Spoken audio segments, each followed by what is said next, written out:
네, 지금부터 성경 특별히 오늘과 다음 주 화요일에 사순특강으로 진행되겠습니다. 성부와 성자와 성령의 이름으로 아멘. 하늘에 계신 우리 아버지의 이름이 거룩히 빛나시며 아버지의 나라가 오시며 아버지의 뜻이 하늘에서와 같이 땅에서도 이루어지게 하소서. 오늘 저희에게 일용할 양식을 주시고 저희에게 잘못한 일을 저희가 용서하오니 저희 죄를 용서하시고 저희를 유혹에 빠지지 않게 하시고 악에서 구하소서. 아멘. 성부와 성자와 성령의 이름으로 아멘. 네, 안녕하셨어요?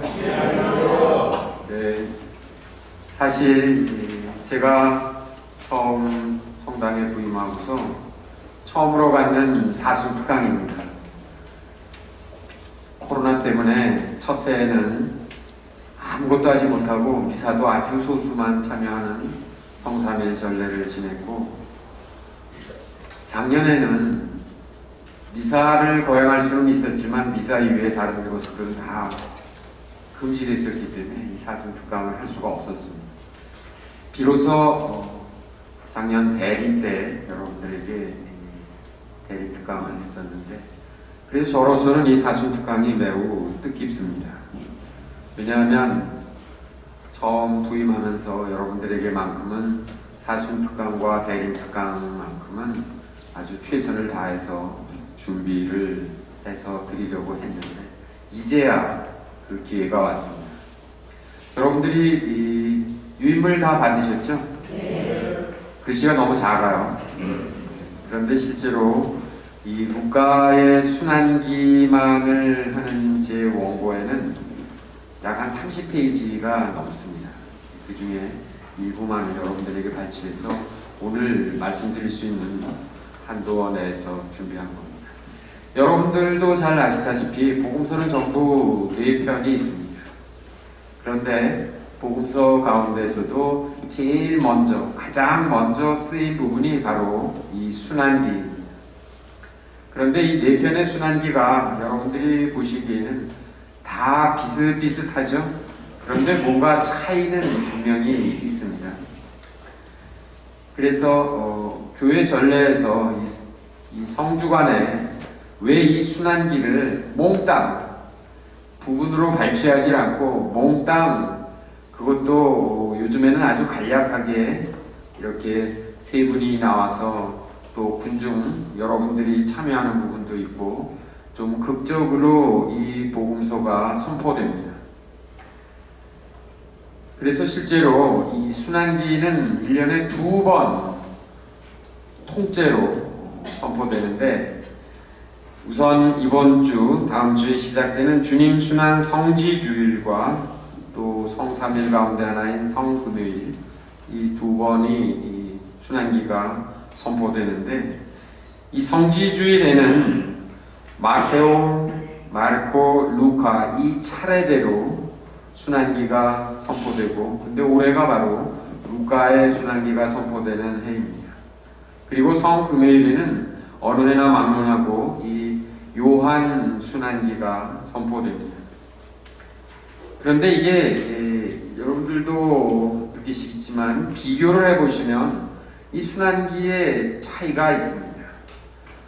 마테오 순환기에서는 시작이 바로 유다 이스가리옷이 대사제들과 예수님을 팔아넘겨 30은양 30냥에 거래하는 장면부터 시작이 되고, 마르코 순환기에서는 베타니아에 있는 어느 집에 갔을 때 마리아 막달레나가 향료가 든 옥합을 깨서 예수님의 발에 적시는 장면부터 순환기가 시작이 됩니다.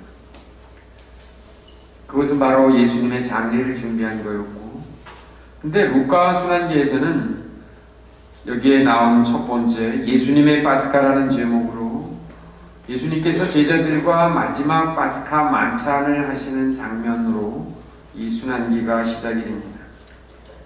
그리고 요한의 순환기에서는 예수님이 그 정원, 겟세마니 정원, 올리브 동산의 정원에서 잡히는 장면, 아주 상세하게 전하는 장면부터 순환기가 시작되는데, 이렇게 지금 간단하게 설명드린 대로 어떻게 이 순환기가, 예수님께서 순환기를 기록하는 이 복음사가들의 입장에서 보면 그 시작이 조금씩 차이가 있습니다. 우선 루카의 순환기, 여러분들 거기에 보시면 전부 10개 항목으로 정리가 되어 있는데, 오늘 여러분들에게 들려드릴 말씀은 1번 예수님의 파스카, 그리고 8번 십자가에 못 박히시고 예수님의 죽음과 사람들의 반응, 묻히시는 장면, 이것을 중점으로 여러분들에게 이 설명을 드리고, 이어서 하이든의 십자가상에서 하신 예수님의 마지막 7 말씀, 거기에 대한 간단한 설명과 음악을 함께 듣도록 하겠습니다. 우선 예수님의 파스카, 이건 우리가 잘 알고 있는 대로 미사 성찬 때 하는 형식이 그대로 나와 있습니다. 파스카는 바로 이집트에서 종살이하던 이스라엘 사람들이 이제 그 종살이로부터 해방되어 홍해바다를 건너기 전 그들의 마지막 만찬이 바로 이 파스카 만찬이었습니다. 그래서 이 파스카 만찬은 예수님의 부활을 미리 보여주는, 그리고 그것의 완성은 바로 예수님께서 부활하심으로써 완성되신다는 것, 그것인데, 그런 뜻에서 부활 성야 때 구약의 7 독서를 낭독하는데 3번째 독서가 바로 그 장면입니다. 루카복음에 의하면 내가 고난을 겪기 전에 너희와 함께 이 파스카 음식을 먹기를 간절히 바랐다는 예수님의 말씀이 나오는데, 이스라엘은 이 파스카를 완성하기 위해 말 못하는 어린 양의 고기를 먹고 문설주에 그 피를 발라 이집트의 파괴자들을 피했습니다. 즉 하느님이 문설주에 그 피가 있는 집을 건너뛰어서, 파스카는 건너뛰어서 그것이 표시가 없는 사람들의 모든 마지를 죽이시는 재앙을 내리시죠. 그러자 이제 이집트의 파라오가 이스라엘 백성들의 탈출을 허용하게 됩니다. 우리는 우리의 구원자여 아들이신 하느님의 말씀을 먹습니다. 새 계약의 피로 우리 마음의 상인방, 즉 이집트에서 탈출할 때 그 어린 양의 피를 문설주에 발라서 하느님이 보호해 주시는 그 상징이죠. 상인방을 봉인합시다. 이스라엘은 예루살렘으로 가는 길에 광야에서 정화되었고 에집트의 관습을 입도록 단련받았습니다. 이와 비슷하게 주님께서는 우리에게 사순절 40일 동안 거룩한 단식을 명하셨으니 이 기간을 우리 몸을 정화하고 거룩하게 하는 기회로 삼고, 이 파스카 잔치가 만찬이 이루어진 방이 2층 방이었습니다. 2층 방으로 올라가 그분과 함께 먹으며 하늘나라의 기쁨을 함께 맛볼 수 있도록 준비합시다. 순환의 사흘 성삼일은 제자들을 위해 당신 몸을 쪼개어 내어주신 순간부터 시작이 되었습니다. 그분은 우리를 위하여 하늘에서 내려온 살아있는 빵이 되셨고 세상에 생명을 주십니다. 우리가 그리스도의 몸을 먹고 피를 마시면 우리 안에 생명을 지니게 됩니다. 우리는 그 일을 생명을 주는 성찬례로 지키며 빵과 포도주를 행합니다. 네, 제가 이 사순 강의의 특징 중에 하나는 여러 신학자들의 이야기나 해설이 아니라 옛 성인들, 처음 복음서가 집필되면서부터 옛 성인들이 이 부분을 어떻게 해석했는지를 여러분들에게 중점적으로 알려드립니다. 미사의 감사기도의 성찬의 전례 중에 성찬 제정과 축성문, 그래서 이 기도문이 에우카리스티아 이렇게 되어 있는데 우리말로 새 전례서에는 모두 이거를 감사기도라는 명칭으로 냈습니다. 여러분들도 잘 아시다시피 예수님께서 4,000명을 먹이시고 5,000명을 먹이실 때 그 조각 빵을 들고 하느님께 감사를 드리신 다음 떼어 나눠 주셨고, 최후의 만찬 때에서도 감사를 드리신다는 말이 2번이나 연속돼서 나오는데 바로 그것이 우리 기도문에도 그대로 나와 있습니다. 이것이 바로 우리들이 매일 미사 때 성찬례의 거행의 원초적 기초, 원전이죠. 네, 그 다음에 8번째 십자가에 못 박히시는 장면부터 좀 자세히 보겠습니다. 원래 누가복음에는 이게 해골터로 나와 있습니다. 때로 다른 곳에서는 골고다 언덕 이렇게 다르게 표현하는데, 원래 이것은 암브로시오 성인에 의하면 이 아니라 원래부터 아담의 무덤자리였습니다. 죽음이 시작된 그곳에 십자가, 즉 생명의 첫 열매가 심겨진 것입니다.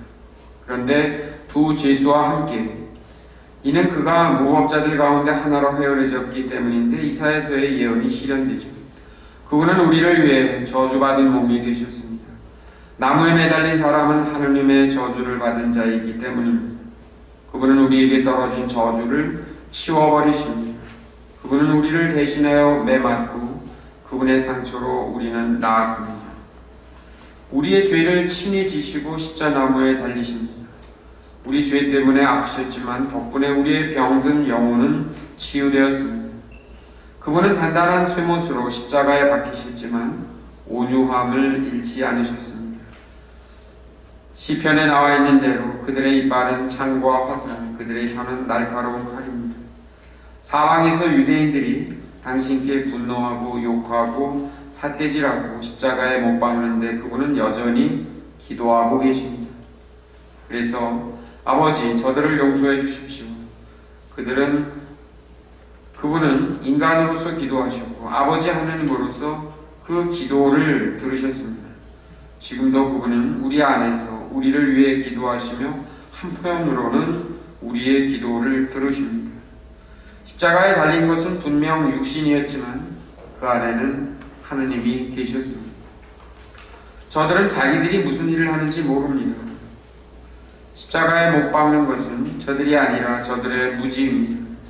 눈먼 무지가 그분을 십자가에 못 박았고 십자가에 못 박히신 그분은 당신 피로 그들을 위해 안약을 만드셨습니다. 벌거벗기십니다. 옷을 욕망했던 아담은 정복당했습니다. 우리가 잘 알고 있는 대로 나본에서 이제 범죄했을 때 알몸인 것이 부끄러워 가리려고 했습니다. 아담이 그러죠. 하느님이 묻습니다. 왜 옷을 가리려고 하느냐?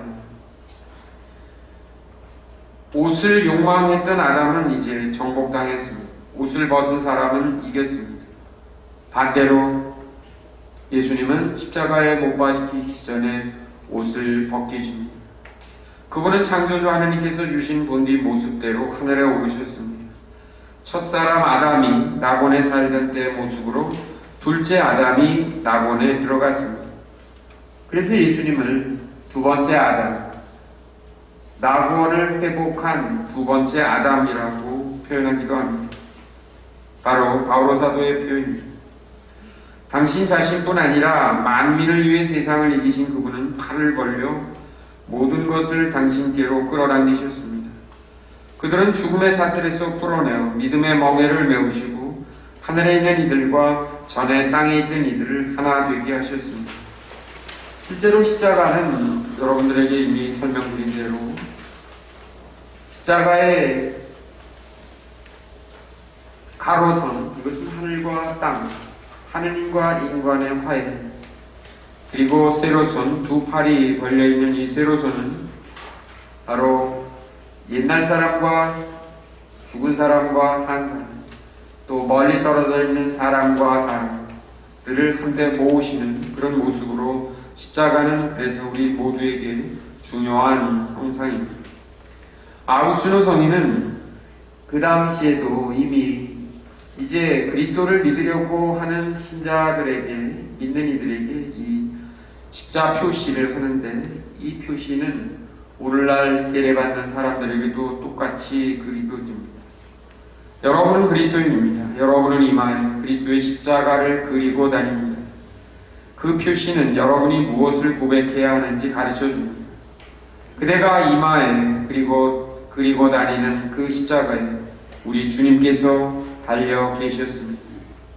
십자나무 표시 때문에 기뻐하지 말고 거기에 달리신 분의 표시 때문에 기뻐하십시오.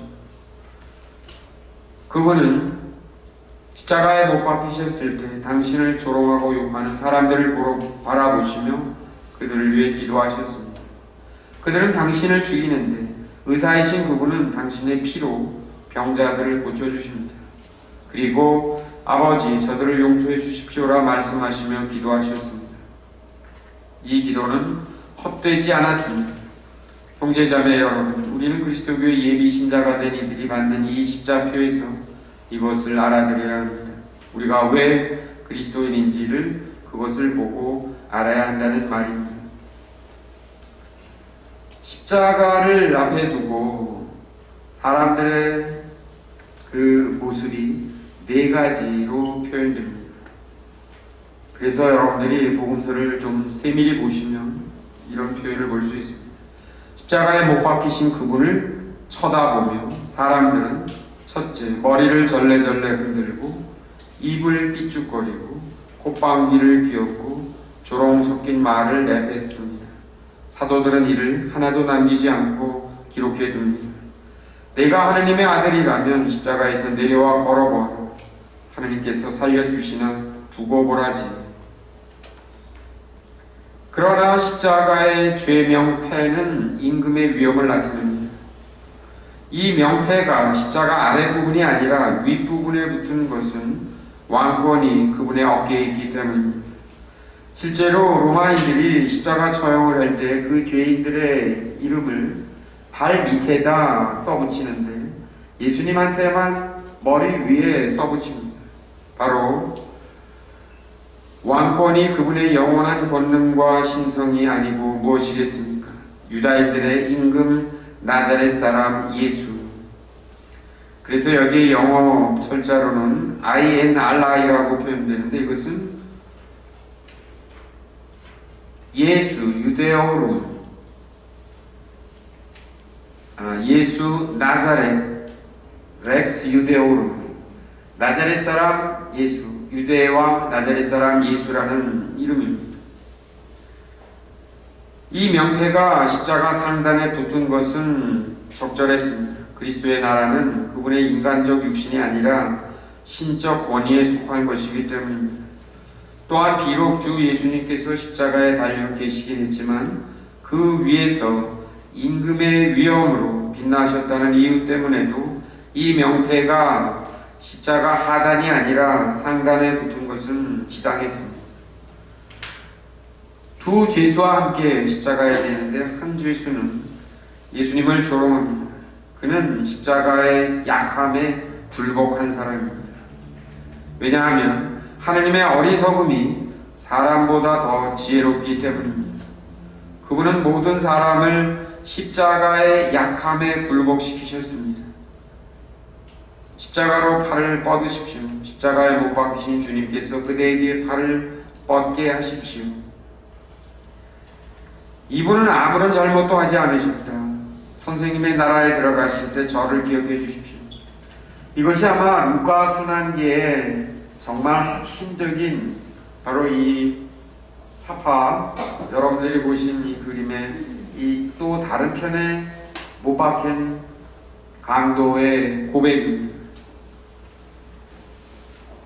그는 십자가에 못 박히신 분을 보며 그분을 임금님으로 대합니다. 죄수이죠. 그리고 자신과 똑같은 처지에서 십자가에 처형된 그분을 오히려 임금으로 대합니다. 조롱받고 고난당하시는 분을 보면서도 그분께서 하느님의 영광 속에 오시리라고 생각합니다.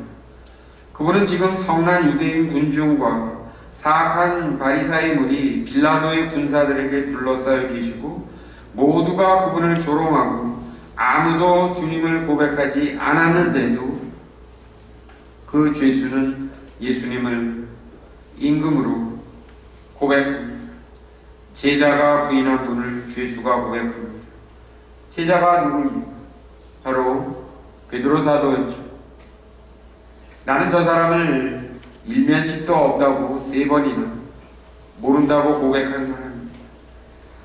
이에 관해서 그 마지막 순간에 강도로 함께 못 박혔던 십자가에 처형되었던 그 강도는 주님을 임금으로 고백합니다. 참으로 놀라운 일입니다. 죄수는 고난받으시는 분을 영예롭게 해드리고 제자 유다는 자기가 입맞추신 분을 배신했습니다. 한 사람은 거짓으로 평화의 인사를 올렸고 한 사람은 십자가의 상처를 세상에 선포하였죠. 죄수가 본 것은 단지 과시간을 쓰고 형틀에 달려 신포도주를 마시는 한 인간이었습니다. 더구나 그분이 저의 하느님 어찌하여 저를 버리셨나이까 라고 소리 지르는 것까지 본 죄수입니다.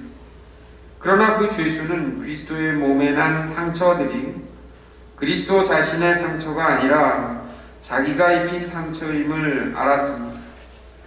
그리스도의 십자가를 걸림돌이 아니라 낙원으로 들어가게 하는 권능으로 보았던 것입니다.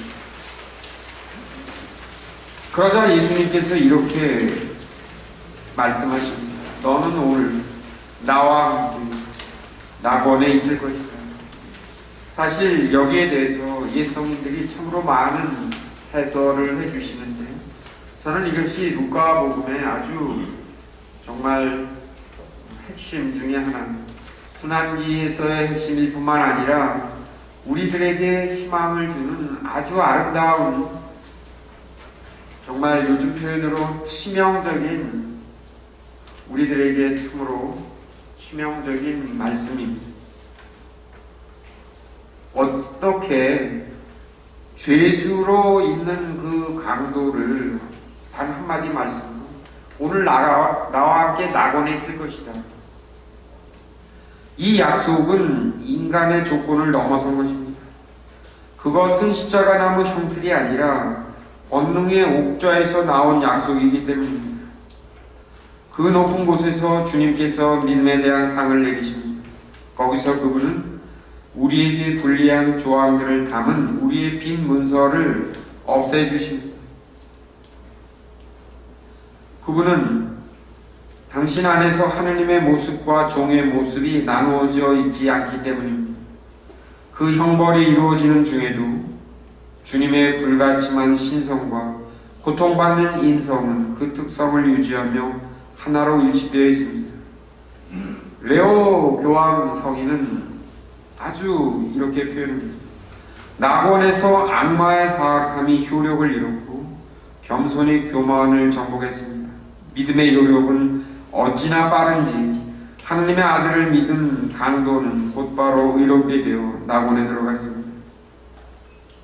아마 어쩌면 우리가 그리스도교를 믿고 예수님을 믿는 이유, 정말 그 이유, 바로 주님으로부터 이 약속을 듣는 것일 것입니다. 너는 오늘 나와 함께 낙원에 있을 것이다 라는 말씀을 나에게 해주신다면 그것이야말로 우리 믿음의 모든 최종적인 목표 아니겠습니까? 오리게네스 성인은 이렇게 이 장면을 표현합니다. 낙원의 불칼을 치우십니다. 낙원의 불칼이라는 것이 무엇입니까? 아담과 에와가 낙원을 쫓겨날 때 그 낙원에 함부로 다시 못 들어오도록 낙원의 입구를 거룩 천사들이 불칼을 들고 서서 지키고 있는데 그 칼을 치우셨다는 뜻이라는 것입니다. 하느님께서는 불칼을 세워 낙원을 지키셨어요. 창세기 3장 4절에 보면 아담과 에와가 쫓겨날 때 다시 그 낙원에 못 들어오도록 함부로 들어오지 못하도록. 그런데 그리스도께서는 당신의 고난으로 낙원을 여시고 죄수를 그리로 들어가게 하셨습니다. 그분 말고 누가 생명나무와 낙원의 문을 지키는 불칼을 치울 수 있겠습니까? 하늘과 땅의 모든 권한을 받으신 그분 말고 누가 밤낮으로 낙원을 지키는 거룩들의 눈길을 돌려놓을 수 있겠습니까? 그분 말고는 아무도 그런 일을 할 수 없습니다. 주님의 이 약속은 그 죄수에게만 하신 말씀이 아닙니다.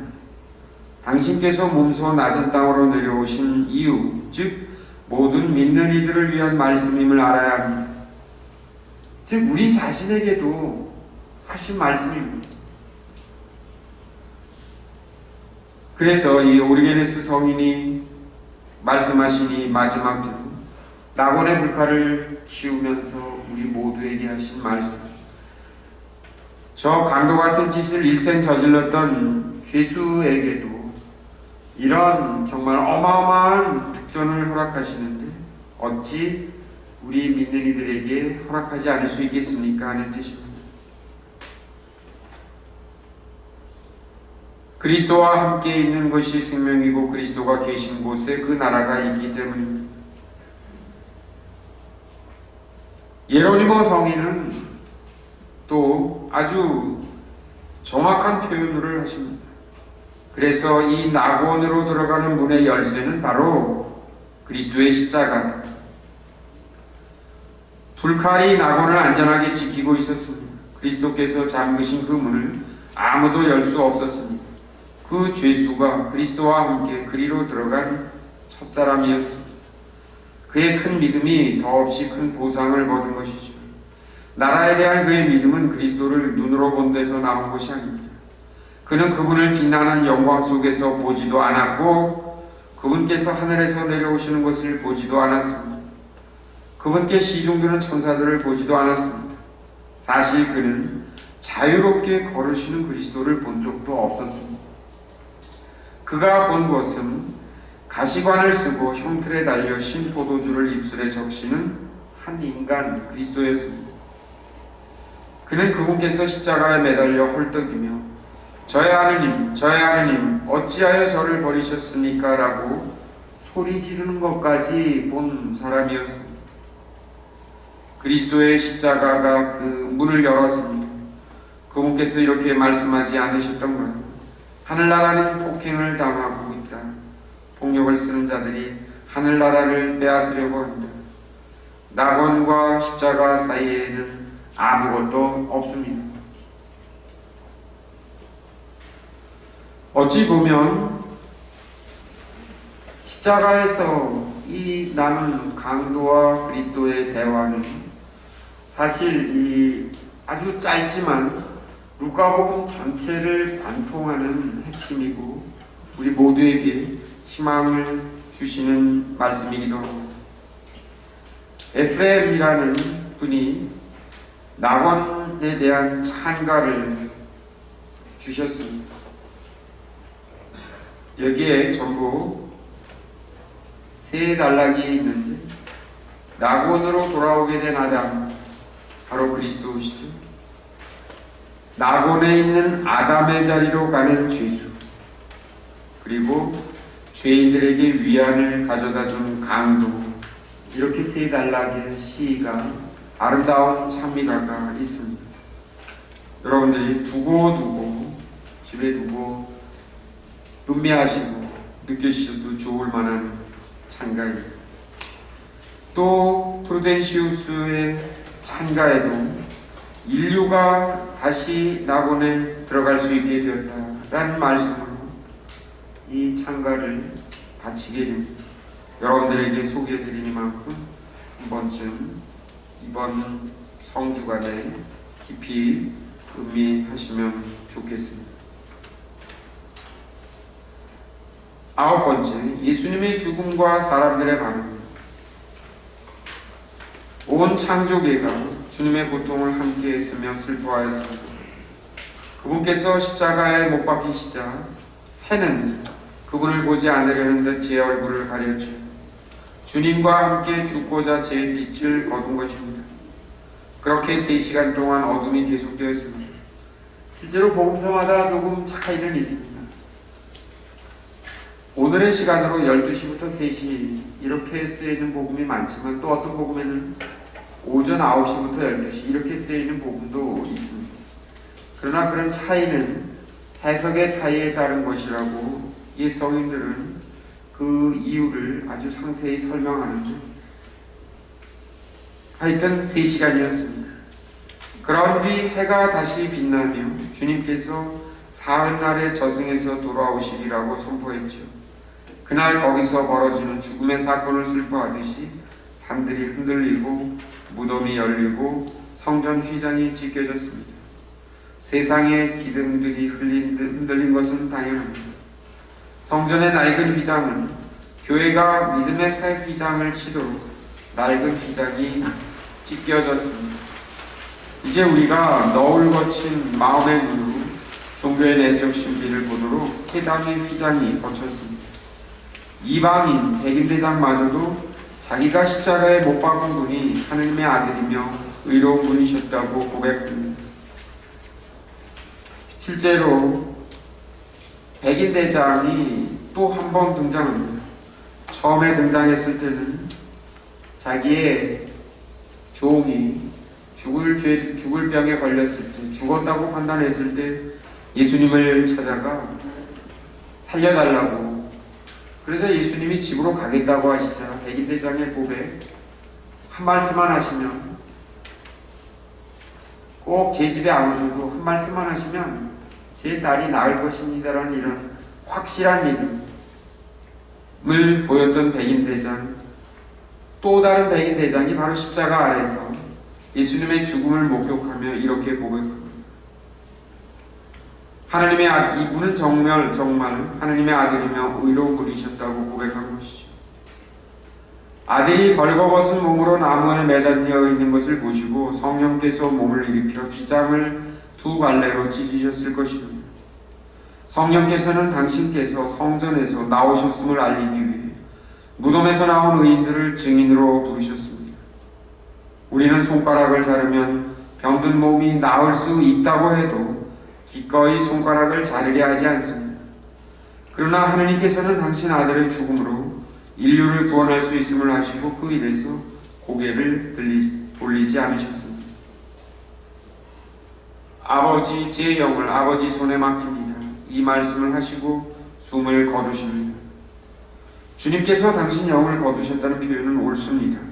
스스로 목숨을 내놓으셨으니까요. 마테오는 큰 소리로 외치고 나서라고 기록합니다. 순종은 자발적인 것이지만 죽음의 괴로움은 피할 수 없는 것입니다. 이 외침은 당신께서 우리 죄 때문에 죽음으로 내려가신다는 영광스러운 선언입니다. 저는 그리스도께서 큰 소리로 외치기를 부끄러워하지 않으셨다고 잘라 말할 수 있습니다. 그 외침은 신성과 육신이 나님을 증언하는 하느님의 분명한 계시였습니다.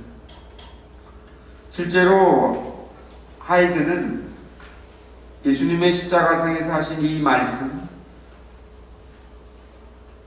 큰 소리로 외치시며 하신 이 말씀을 신성과 인성의 충돌이라는 표현으로 정가운데다, 일본 말씀 정가운데다 놓습니다. 백인대장, 이방인 백인대장을 하느님을 찬양하며 정녕 이 사람은 의로운 분이셨다, 참으로 이분은 하느님의 아드님이셨다고 고백하고 유대인들도 더러 양심의 가책을 느끼고 가슴을 치며 돌아갔습니다. 그리스도께서 우리를 위해 십자가의 고난을 당하신 직후에도 벌써 많은 사람을 진리로 이끄셨음을 눈여겨보아야 합니다. 주님께서는 일찍이 나는 땅에서 들어 올려지면 모든 사람을 나에게 이끌어드릴 것이라고 말씀하신 적이 있습니다. 예수님의 친척들은 십자가에서 멀찍이 서서 이 모든 일을 지켜보았습니다. 시편에 나와 있는 제 동무들과 이웃들은 저의 재앙을 보고 물러서 있으며 제 친척들도 멀찍이 서 있습니다라는 말씀이 이루어진 것입니다. 마지막에 묻히시는 장면입니다. 옛성인들은 이 묻히시는 장면과 예수님의 탄생 장면을 일치해서 보고 계십니다. 그래서 예수님의 탄생과 죽으시면서 묻히시는 것이 어떻게 일치되어 있나, 한번 설명을 들어보십시오. 그분의 탄생은 모든 다른 사람들의 출생보다 순결했습니다. 평범하게 나지 않고 처녀의 몸을 빌려 태어나셨으니까요. 바로 그리스도께서 묻히신 무덤, 그리고 성모님의 태, 또 이 가족을 보호하던 양부 요셉, 또 예수님의 시신을 새 무덤에 안치한 아리마테 사람 요셉, 그 무덤은 그분께서 모셔진 새 무덤 또는 그분의 순결함을 상징적으로 나타납니다. 그 무덤은 여기저기서 날라온 돌을 모아 짜맞춘 통일성이 없는 무덤이 아니라 바위 하나를 깎아 만들어 모든 부분이 일치되어 있는 무덤입니다. 당시 유대인들은 무덤을 이렇게 대대로 큰 무덤을 가지고 대대로 사용했습니다. 그런데 반해서 예수님의 무덤은 아무도 묻힌 적이 없는 새 무덤이었습니다. 요셉이라는 이름은 그분께서 부유에서 태어나실 때 시중 들고 그분의 시신을 모신 데 대해 합당한 보상을 받을 것입니다. 앞에 요셉은 마리아와 공개적으로 파혼하지 않은 의로운 사람이었고, 뒤에 요셉도 최고의 의원이었지만 최고의 결정에 동의하지 않을 만큼, 그리고 하느님의 나라를 기다린 의로운 사람이었습니다. 우리 주님께서 태어나실 때 요셉이라는 사람에게 의탁하셨듯이 돌아가셨을 때도 같은 이름을 쓰는 사람에게 당신의 시신을 맡겨 장사 지내게 하신 것이 분명합니다. 그러므로 그 이름은 합당한 보상을 받을 것입니다. 요셉은 시신을 싸기 위해 새 아마포를 구입합니다. 반면에 마리아는 태어나신 예수님을 포대기로 감쌉니다. 마리아는 구원자께 자기의 가장 깊숙한 부분인 비밀스러운 곳을 내드렸고, 요셉은 자기 몸을 위해 마련한 은밀한 곳을 주님께 내드렸습니다. 마리아는 주님께서 태어나셨을 때 포대기로 그 몸을 감쌌고, 요셉은 그분께서 돌아가셨을 때 아마포로 그 몸을 감쌌습니다. 주님의 시신을 모신 요셉의 무덤이 예수님을 잉태하신 마리아의 거룩한 태에 못지않은 영광을 입었습니다. 다른 점이 있다면 마리아는 천사의 말을 듣고 그렇게 했는데 요셉은 의로움이 시키는 대로 했다는 점입니다. 바위를 깎아 만든 무덤, 우리가 어디에서 주님이 묻히신 장소를 찾을 수 있겠습니까? 예언자들이 알려줍니다. 너희가 떨어져 나온 반석을 우러러보아라. 눈을 들어보아라. 복음서는 바위를 깎아 만든 무덤이라고 말합니다. 이돌 저돌을 짜맞춰 만든 무덤이 아니지. 저들이 내 생명을 구렁 속으로 쳐놓고 내 위에 돌을 내던졌네. 그분은 선택된 값진 모퉁이 돌, 유대인에게는 차여 넘어지게 하는 걸림돌, 믿는 이들에게는 잠시 돌 안에 있던 구원의 돌입니다. 저주받은 땅에 복을 내리고 죽은 자들을 죽음에서 풀어주기 위하여 생명나무가 땅에 심겼습니다. 그러나 아무도 묻힌 적이 없는 빌린 남의 무덤에 모신 까닭은 그분께서 남들을 위해, 남의 무덤은 즉 아리마테아 자신이 죽음을 위해 준비해뒀던 무덤, 그분께서 남들을 위해서 돌아가셨기 때문입니다. 사람들이 그분을 억지로 죽인 것이 아닙니다. 그분께서 우리를 위해 스스로 죽음을 택하셨습니다. 우연히 죽음이 그분을 덮친 것이 아닙니다. 그렇다면 죽음이 없는 분께 왜 무덤이 있어야겠습니까?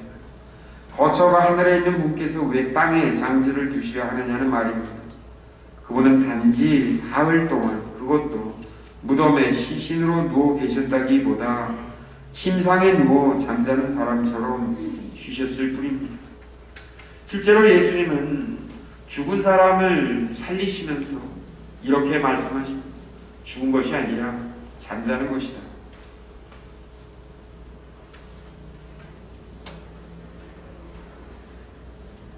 그것은 죽음이라기보다 잠이었음을 그 짧은 기간이 말해줍니다.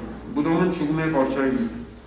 생명이신 그리스도께는 죽음의 거처가 필요 없고 언제나 살아계신 분이시니 죽은 이들의 거처도 필요 없습니다. 우리가 이 목숨을 우리 무덤에 눕히는 것은 맞는 일입니다. 그래야 그분께서 우리 죽음에 생명을 주시어 우리가 그분과 함께 죽은 들 가운데서 다시 살아날 수 있습니다. 아무도 묻힌 적이 없는 무덤과 예수님을 모신 터에 첫 번째 탄생과 두 번째 탄생. 그래서 옛성인 교우들은 이 예수님의 십자가상에서의 죽으심, 묻히심 이거를 두 번째 탄생이라고까지 표현합니다. 태어나실 때에는 처녀의 태를 빌려 태어나시고 돌아가셔서는 의인이 마련한 무덤에 앉아 계시니 참으로 그 몸은 복되십니다. 성모님의 동정성이 그 몸을 낳고 의로움이 받아들였으니 말입니다. 한 사람은 인간의 불결함이 그분을 건드리지 못하게 하고 한 사람은 죽음의 부패가 그분을 다치지 못하게 했습니다. 즉 성모님과 아리마테아 요셉 사이에는 큰 유사점이 있습니다. 주님께서 어머니의 태에서 태어나셨듯이 요셉의 무덤에서 살아나셨습니다. 첫 번째 탄생은 죽는 몸을 낳았지만 두 번째 탄생은 영원한 몸을 낳았습니다. 첫 번째 탄생 뒤에는 저승으로 내려가시고 두 번째 탄생 뒤에는 하늘로 돌아가십니다. 그래서 두 번째 탄생이 첫 번째 탄생보다 더욱 거룩합니다. 첫 번째 탄생은 만유의 주님을 10달 동안 태안에 가두었지만 두 번째 탄생은 겨우 사흘간 그분을 무덤에 모셨을 뿐입니다. 첫 번째 탄생은 모든 사람에게 천천히 희망을 주었지만 두 번째 탄생은 모든 이의 구원을 매우 빠르게 이루었습니다. 여인들, 주님을 걱정한 여인들은 맨 나중에 무덤을 떠났고 맨 먼저 그리로 돌아옵니다. 대담함은 모자랐지만 마음의 진실함은 모자람이 없습니다. 여성이기에 망설였지만 주님을 향한 사랑이 그곳을 떨치고 일어나게 했습니다. 그리하여 부활의 순간에 그곳에 있었고 남자들이 특히 사도들마저도 모두 흩어졌을 때 여자들에게만 천사가 나타나 겁내지 말라고 했습니다. 예수님의 무덤 안에 첫 번째 들어갔던 마리아 막달레나에게 천사가 겁내지 마라 이렇게 얘기하시죠. 믿는 이들에게 부활은 지진과 같습니다. 둔한 육신을 죽음의 장에서 깨우기 때문인데 그러나 무지한 자들에게는 두려움을 안겨줄 뿐입니다. 그들은 땅이 흔들리고 몸이 떨리는 것을 보면 겁이 나서 신앙과 부활에 대한 믿음에서 달아납니다. 반면에 주님을 따르던 슬기로운 여인들은 그분을 믿는데 유익하고 필요한 것들, 즉 예수님의 몸을 시신을 깨끗하게 닦기 위해 향료와 향유를 모아두었는데 진로 성인은 슬기로운 여인들이 준비한 등잔의 기름, 그분께서 우리를 위해 당신 몸을 속죄의 제물로 내놓으셨을 때 그들은 그분 몸을 수습하는 일에 나섰습니다. 네, 여러분들에게 특히 누가복음의 루카 순환기의 첫 번째 구절과 십자가에 달리시고 죽으시고 묻히시는 데 대한 내용을 예성이들이 어떻게 보았는지 여러분들에게 간략하게 말씀드렸습니다. 다음 주에 여러분들에게 들려드릴 이 요한복음의 순환기는 전부 6대목이 있는데 루카와는 어떤 차이가 있는지 또 그분의 모습에서 어떤 모습을 우리가 이번 성주간에 들을 수 있는지 살펴보도록 하겠습니다. 다음에는 여러분들에게 강론 제목이 나와 있는 대로 십자가상에 우리 구세주 예수께서 하신 7 말씀에 대한 이 곡에 대한 해석과 또 음악을 한번 감상해 보도록 하겠습니다. 요셉 하이든이라는 여러분들도 잘 아시는 고전 음악가죠. 그래서 실제로 바흐와 핸델 이들이 이제 바로크 음악 시대를 이끌었다면 고전파 클래식은 바로 하이든과 베토벤 그리고 누구죠?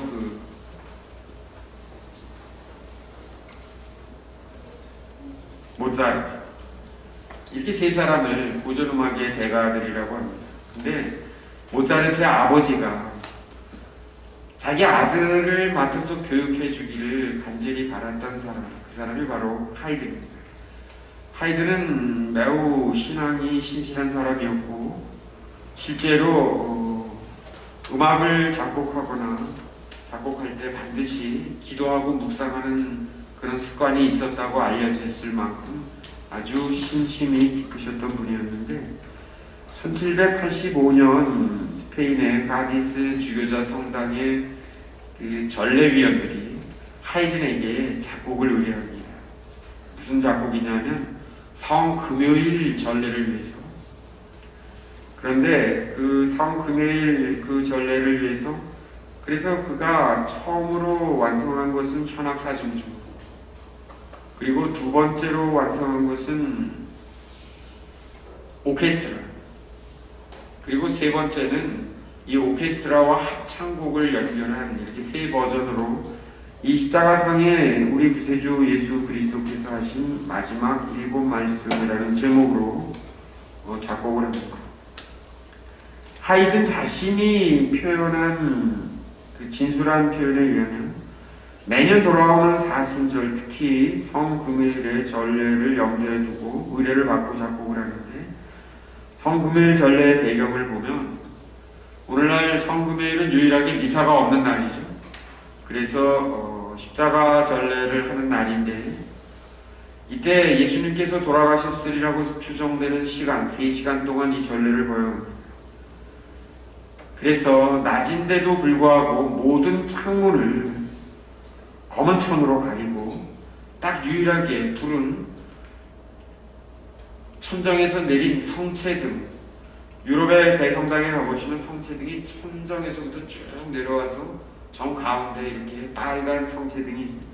그거 하나만 딱 켜둔 채 주례자가 예수님의 7말씀을 첫째 말씀을 이 독서대에서 하고 간략하게 묵상한 다음에 내려와서 제대의 정중앙에서 무릎을 꿇고 있으면 함께 참여했던 신자들이 같이 묵상을 하는, 그래서 이 7말씀을 차례차례 다 묵상하고 듣고 묵상하는 그런 시간으로 3시간을 지내는데 약 2시간은 이 말씀에 대한 해설과 묵상이 이어지고 그 중간, 묵상하는 중간에 들려주는 말씀으로 이 하이든이 이 작곡을 하게 됩니다.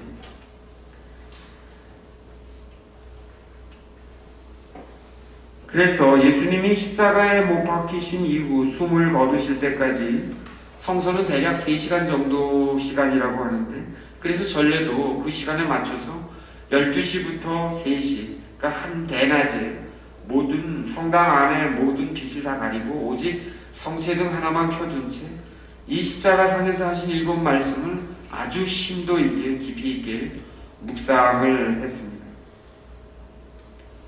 그래서 실제로 하이든도 처음에 작곡했던 이 현악 버전을 아주 만족해 했다고 여깁니다.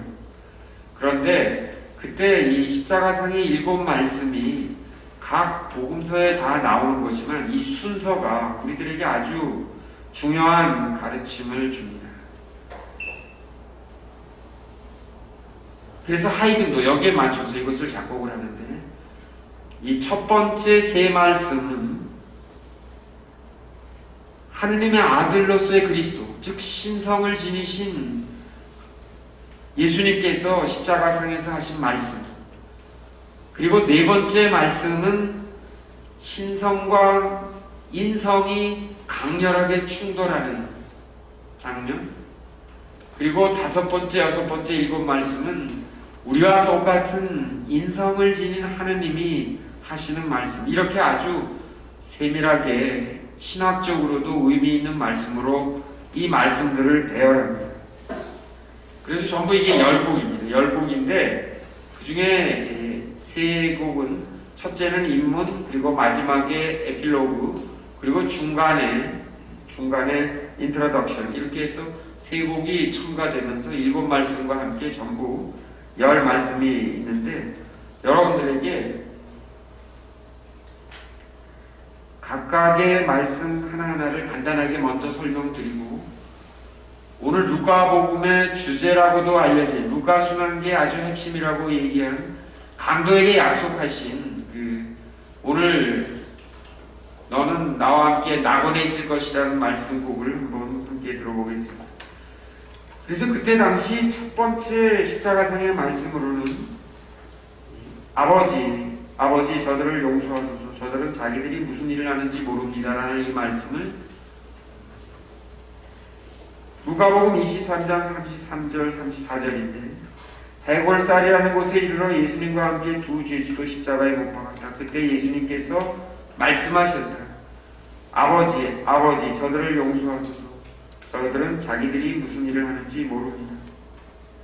사실 아까 말씀드린 대로 이 말씀 속에는 기도하시는 것을 기도하시면서 기도하시는 인간의 기도를 들으시는 분이라는 표현으로 되어 있고, 두 번째 말씀이 바로 오늘 루카복음의 가장 아름다운 부분, 그리고 우리에게 희망을 주는 부분으로 그 강도에게 오늘 나와 함께 너는 낙원에 있을 것이라는 이 약속의 두 번째 말씀입니다. 이것도 옥자에 앉아 계신 임금으로서 신성의 하느님이 하시는 약속입니다. 세 번째 말씀은 이것도 신성을 지닌 하나님의 아들로서 하신 말씀이라고 하이든도 동의하고 있는 건데, 바로 십자가에서 사랑하는 제자와 십자가 아래 있는 마리아 어머니께 드리는 말씀이죠. 여인이시여, 이 사람이 당신의 아들입니다. 이분이 내 어머니시다. 이건 요한복음에 나오는 말씀인데, 예수님은 성모님을 어머니라고 부르지 않고 여인이라고 부르십니다. 예수님의 어머니 성모님은 이제 참된 믿음을 가진 사람들의 어머니, 즉 교회의 어머니가 되시고, 지상을 떠나시면서 인간에게 생명의 어머니를 대신 남겨주신 말씀입니다. 네 번째 말씀이 이제 이게 바로 신성과 인성이 격렬하게 충동하는 엘리 엘리 레마 사박타니, 이것은 마태복음과 마르코복음에 있는 저의 하느님 어찌하여 저를 버리셨습니까? 하느님으로서 또 인간으로서 그 십자가상에서 충돌하는 모습으로 나와 있고, 그리고 이제 중간 간주가 있고, 다섯 번째 말씀으로는 요한복음의 말씀이죠. 목마르다. 이것은 정말 인간의 그 육체가 느끼는 갈증이면서도 그 모든 것을 여러 가지로 표현하는 말씀입니다. 그리고 여섯 번째 말씀은 다 이루어졌다.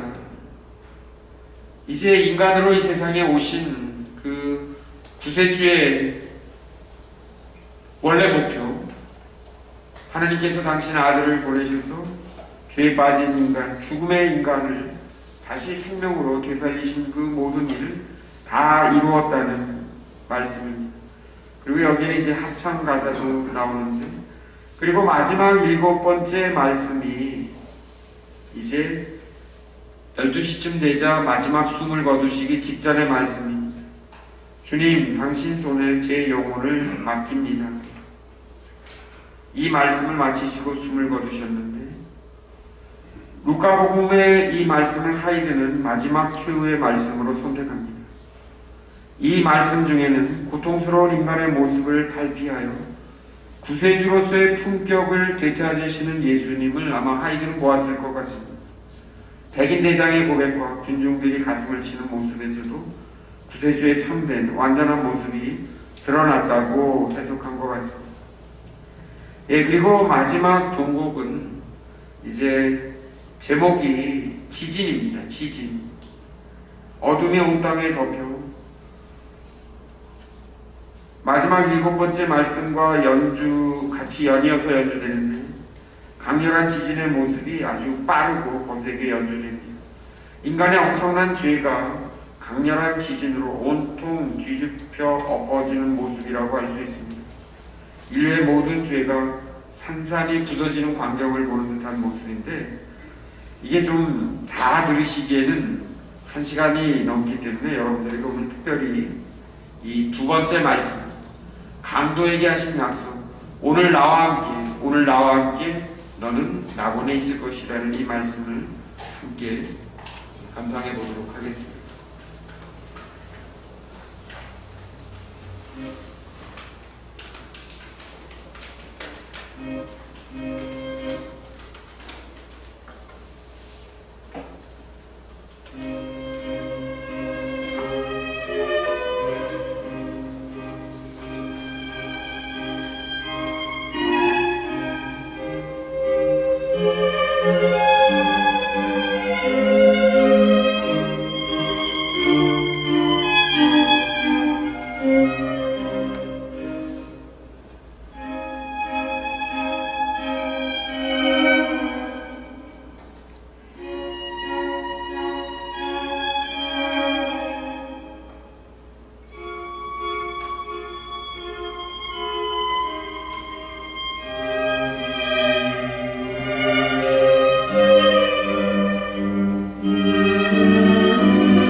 보면은 이 하이든의 이 일곱 말씀을 그냥 이야기로 만들었지 감상해 본 적이 없었어요.